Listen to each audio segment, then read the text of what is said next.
आज हम लोग क्लास टेंथ एनसीईआरटी मैथ का एक्सरसाइज 1.3 का सॉल्यूशन करेंगे। इसमें पहला कह रहा है, पहला सवाल है √5 एक अपरिमेय संख्या है, सिद्ध करें। एक अपरिमेय संख्या है, सिद्ध करें। यही सवाल कर रहा है, ठीक है। तो देखिए ये अपरिमेय कह रहा है ना, सबसे पहले हम मान लिए, गलती से मान लेंगे, सॉल्यूशन इसका करेंगे। माना कि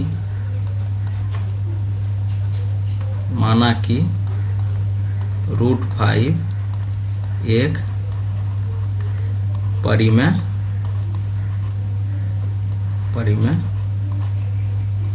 संख्या है, ठीक है।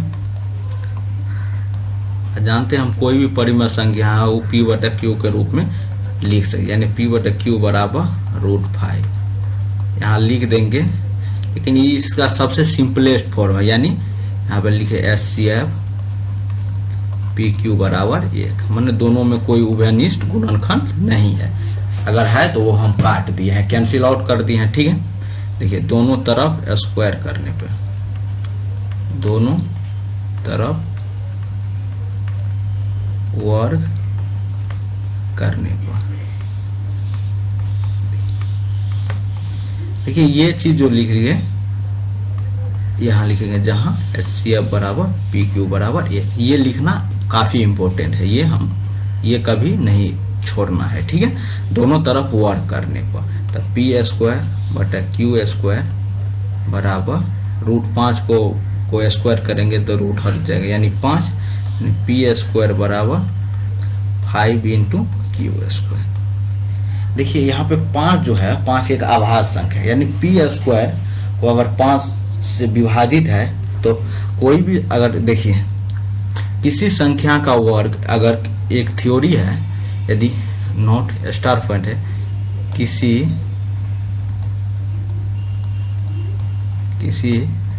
संख्या के वर्ग को कोई अभाज्य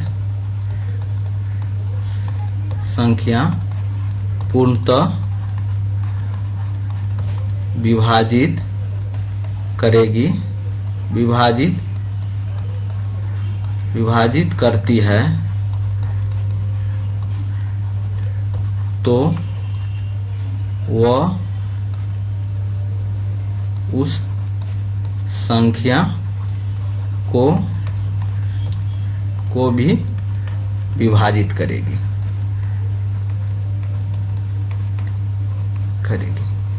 ये समझने के लिए लिख दिए है। किसी संख्या के वर्ग को कोई अभाज्य संख्या पूर्णतः विभाजित करेगी तो वह उस संख्या को भी विभाजित करेगी। जैसे मान लेंगे हम 100, 10 का स्क्वायर 100 है। अगर 100 में 5 से भाग लग गया, यानी 20 मरतबा लग जाता है, तो 10 में भी लग जाएगा, क्योंकि देखिए 10 में चेक करिए 2 मरतबा लग जाता है। अगर इसमें नहीं लगेगा तो उसमें भी नहीं लगेगा। जैसे मान लीजिए हम ले लिए 4 का 16, देखिए 16 में 5 से लगता है भाग, नहीं, तो 4 में भी 5 से भाग नहीं लगेगा, ठीक है।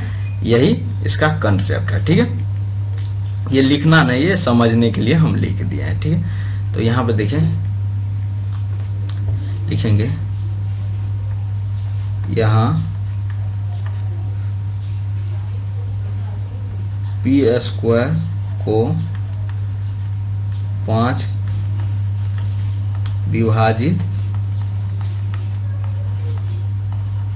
करती है, ठीक है। इसलिए P बराबर 5m ले लेंगे, ठीक है। उसके बाद फिर आगे चलते हैं, इसको हटा दिए। अब आगे क्या करना है, आगे यहां से मानेंगे तो देखिए P बराबर 5 है, जहां पे ये पहला समीकरण हो गया, ठीक है। तो देखिए P बराबर 5 है, यानी 5m का स्क्वायर बराबर 5 क्यू स्क्वायर, ठीक है। तो ये 25m स्क्वायर बराबर 5q स्क्वायर, तो ये 5 इसमें है, इसको भी काट देंगे, यानी 5m स्क्वायर बराबर 5m स्क्वायर क्यू स्क्वायर बराबर होगा, यानी यहां लिखेंगे, यहां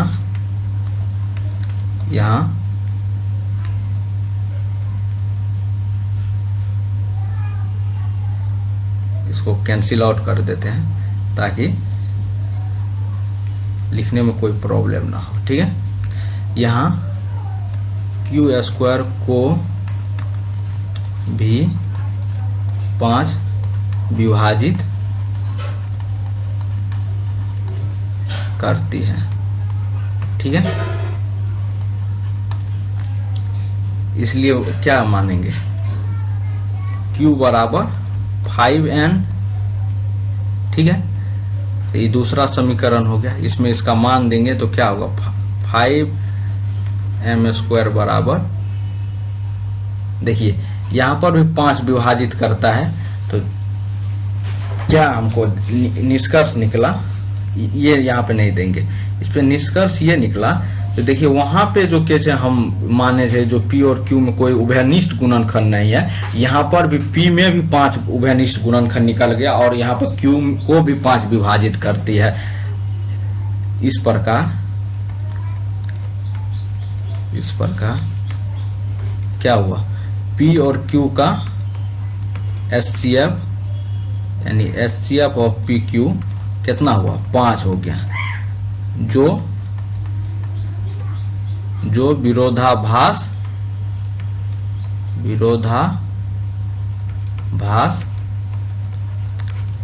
प्रकट करती है, ठीक है। विरोधाभास प्रकट करती है, अतः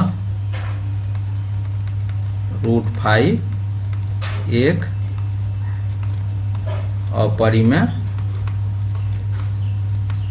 अपरिमेय संख्या है, यही इसका सॉल्यूशन होगा, ठीक है। उसके बाद नेक्स्ट सवाल कह रहा है, 2 नंबर का सवाल कह रहा है, हमको सिद्ध करना है कि 2 नंबर 3 + 2 × √5 एक अपरिमेय संख्या है, ठीक है। तो हम मान लेंगे, सबसे पहले माना कि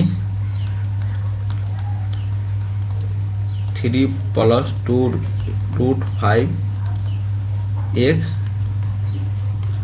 परिमेय संख्या है, ठीक है। तो P/Q सबसे पहले लिखेंगे, P/Q बराबर 3 + 2 √5, ठीक है। 3 को इस साइड लाएंगे, P/Q - 3 बराबर 2 √5, ठीक है। 3 यहाँ पे इसका HCF कितना होगा, ये तो /3 यानी Q, P - 3Q बराबर 2 √5। 2 को इस साइड लाएंगे, P - 3Q, 2 यहाँ पे 2Q बराबर √5 लिखेंगे। देखिए अब हो गया, यहाँ लिखेंगे, यहाँ PQ एक पूर्णांक है, इसलिए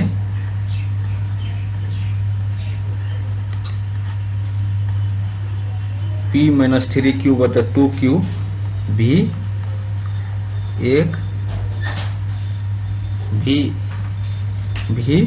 एक परिमेय संख्या होगी। परिमेय संख्या जानते हैं ना, जो संख्या P/Q के रूप में होगी और जहां P और Q एक पूर्णांक होगा, ठीक है। लेकिन Q ≠ 0 है, ठीक है। यहाँ पे Q का वैल्यू जो 0 नहीं दिया हुआ है, ठीक है। एक पूर्णांक है जहां Q का वैल्यू ≠ 0 है, ठीक है। तो इसलिए इतना भी एक परिमेय संख्या होगी जबकि √5 एक अपरिमेय संख्या है। हम सिद्ध किए थे जो रूट में रहेगा जिसका वर्गमूल नहीं निकलेगा वो अपरिमेय संख्या होता है, जबकि √5 एक अपरिमेय संख्या है। तो लिखेंगे अतः देखिए एक साइड परिमेय संख्या निकला, एक साइड अपरिमेय, ये गलती हो गया तो इसलिए हम लिखेंगे 3 + 2√5 एक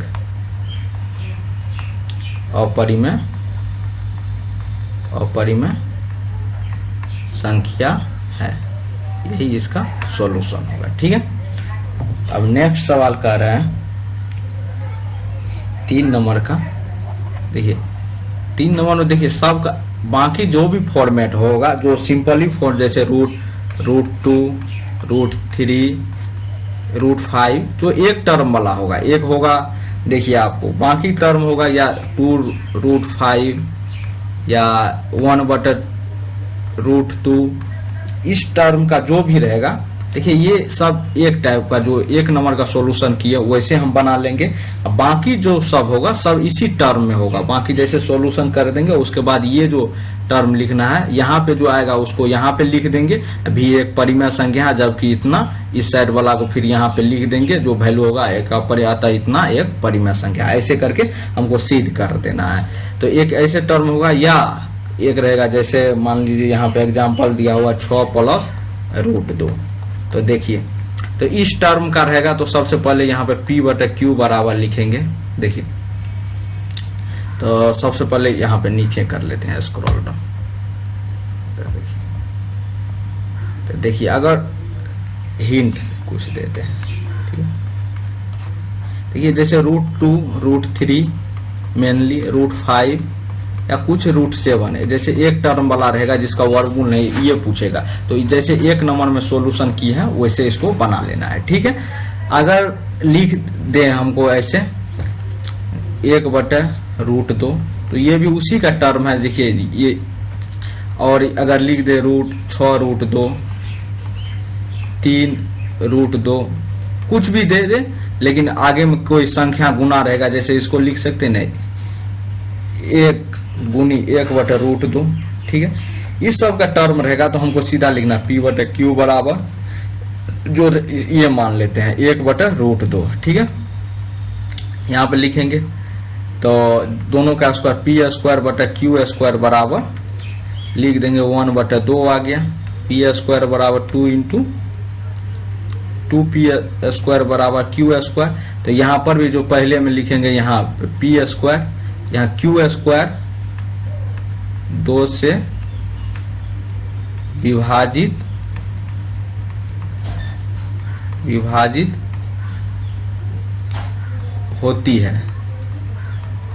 विभाजित होती है, अतः यहाँ पे लिखेंगे इसलिए 2 के तो अभाज्य संख्या है तो यहाँ पे लिख देंगे Q बराबर 2m दे देंगे। फिर इसका सॉल्यूशन करेंगे जहाँ पे Q है 2P² बराबर 2m का होल स्क्वायर यानी 4m²।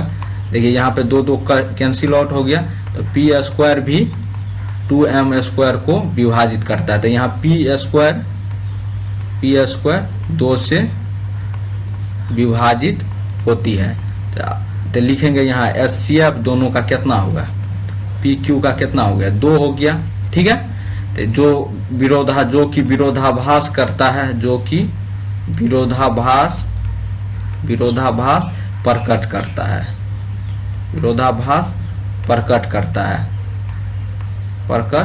करता है, अतः लिख देंगे, अतः ये जो है 1/√2 एक अपरिमेय संख्या है। यही करके सिद्ध कर देना है। उसके बाद ये वाला जो टर्म है वो बाकी सेकेंड वाले से हम कर लेंगे। जैसे लिखेंगे P/Q बराबर 6√2। ठीक है, देखिए 6 इस साइड गुना में है, इस साइड आएगा भागा P/6Q बराबर √2 लिखेंगे। इस यहाँ सीधा यहाँ PQ एक पूर्णांक है,